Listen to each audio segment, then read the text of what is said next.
Hello, and welcome back to another episode of 2-Minute Emergency. I am your host, Dr. Leslie, board-certified emergency physician, best-selling author, international speaker, and professional photographer. And I bring you these tips to help keep you informed, safe, healthy, and out of the emergency department. So today's subject is lupus. I decided to talk about lupus because May is National Lupus Awareness Month.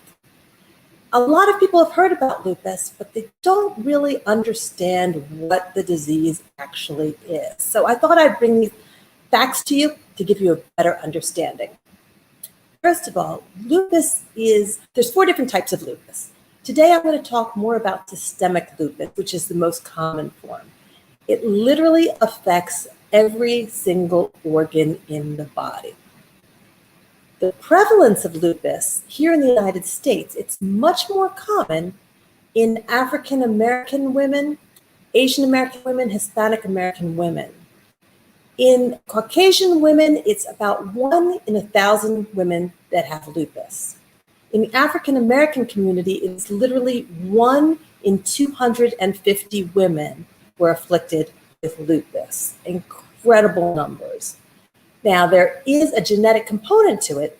So if you have a family member who has lupus, you're much more likely to get it yourself.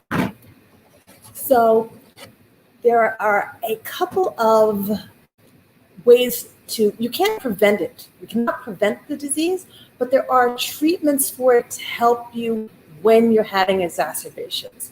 So what's called lupus flares is more common when you're exposed to certain things. Believe it or not, UV light is one of the things that can cause flares in lupus patients. More commonly than that are medications, which can cause flares, as well as anything that causes stress. So it can be a trauma, it can be emotional stress. So many things can cause this to be worse. And people usually think things like they have chronic pain issues. They have chronic fatigue. Now, chronic pain, chronic fatigue can be problems in and of themselves, but this is specifically related to lupus. Thank you so much for joining me, Dr. Susan, and Karen, thank you for coming in as well. So, how it affects every part of the body. Let's start off with the brain. So in the brain, basically lupus is an inflammatory disease, and it affects blood vessels. It affects heart muscle. It affects the kidneys, all of these areas. In the brain specifically, it can lead to strokes. It can lead to confusion. It can lead to psychosis, a psychiatric illness. So many different parts of the body that can be affected. In the kidney, it can lead from anything from just mild symptoms to full-on kidney failure. In the heart, it can cause heart attacks. It can cause coronary artery disease. It can cause, and the most common thing is, it can cause pericarditis, which is inflammation of the lining around the heart. It can affect the lungs, can affect the lining around the lungs as well, where you have pleurisy, which is basically those symptoms where every time you take a breath, you have pain. But it can get worse. It can cause pneumonitis, which is like a pneumonia form. So many things. It can cause blood clots in the lungs, which lead to the brain. Now, in pregnancy, it's even more dangerous because it can not only affect the mother, but as a result, it can affect the baby as well. And that doesn't end just with childbirth. Even after birth, women in the perinatal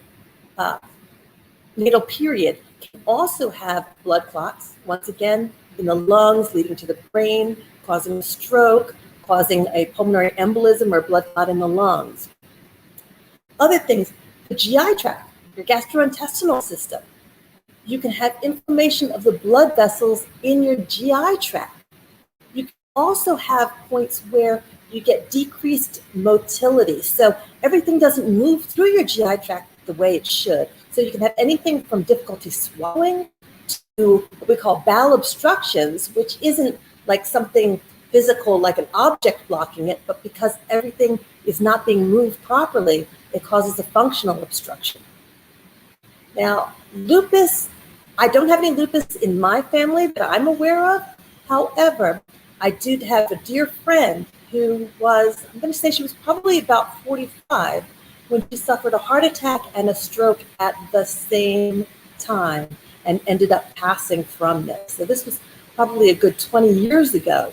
But as I said, this is such a disease that affects every part of the body, which is unusual for most diseases, and it can be devastating. So how do you know you have lupus? Well, there are a lot of studies that are needed before you confirm. Okay? A lot of tests. You would see your primary care doctor. You would also most likely follow up with a rheumatologist, which is a specialist for lupus and similar autoimmune diseases. The most common thing that people feel is that chronic fatigue, as well as pain, as well as there's something called a butterfly rash, which basically it comes across the cheeks and goes across the bridge of the nose, and it gives that butterfly distribution, which is why they use the butterfly as the symbol of lupus.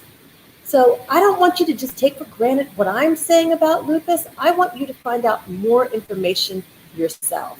So for that regard, I would like to send you to the Lupus Foundation of America. If you look right down below, you'll see www.lupus.org, and you can find out more information which may be valuable to you and your loved ones, as well as people that you may know.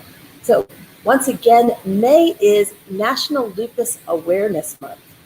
And I am Dr. Leslie, your board-certified emergency physician, best-selling author, international speaker, and professional photographer. And I bring you these 2-minute emergencies to help keep you safe, healthy, and out of the emergency department.